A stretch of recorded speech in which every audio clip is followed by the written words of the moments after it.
شنين كانتون عفرين وشهباية بمشكة تجريدا جران كريا لدجيرة بر عبد الله أوجلان شرمزار كرن. بصدان شنين كانتون عفرين وشهباية سازين جواكا سيفيل وبارتيين سياسي بجداري مشيبون. مش لسريا باجاروكي تلقى الراح دس بكر ولقادا كان بسردمي فجوهري ميتينجي. دميتينجي دا أخفتن آلية تفدمي وأنجمنا مالباطن شهيدان أكانتون عفرين وشهباية فهاتن كرن. آخي فران كوتن كوكي شنين عفرين وشهباية أم تجريدا لدجيرة بر عبد الله أوجلان شرمزار دكن. هروها بانگ لحز الناف نتوی بر خصنن حقوقی دکن کداوی لتجرید بینن و پرزگریکا کردشی چهار سر بکن. چالاکی بدروشمین به سروک جیان نابه بداوی بو.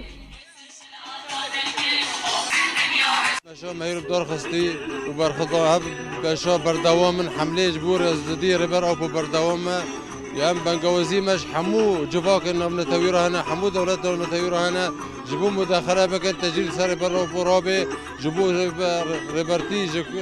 سجني امرو اللي دركفه لانه بفكروا فلسفه ريبر اوبو يرنوت نوفين كشتي خو كون ببريفو بيبي وبرشوم ويرن نوف عالمي دا كيم بيبي لان هم فكرين تو ديمقراطيك ريبر اوبو اوفو كري هاو فكروا بشاره سريج حمو دولتهم نتويره لانهم دبينين جباك ودولات تانك منا ختمنا جبو پرچوم زیدابیه نام دیو که شوبینن چقدر دولت دروجات نوین هنر گیت پرچومی دو گیت ویران دو جیان دکن لانه تفکرتنا من بريفو ببي روج تجريد لسر ريبر سرکتی جران دبي لأم واجن بهذا ما مش فلسفة ريبر أبو دجرن حتى فكر وفلسفة أبو سروك أبو أم هز وإرادة خامة كندكن أم برخدام بكن وتكوشين بكن حياة ام سروک دنف خدا دبین آزادی ربر آپو و ام وک دولتا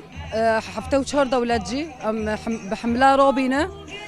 جبو آزادی سروک آپو لهف جی هزک پرگرینگ جمارا لهم بر دولت النتوی و ام وک جنن عفرینه ام هر تم لقادابن لکولانابن حتی ام باجارن خا رزگار دکن و سروک آپو دنف خدا دبینن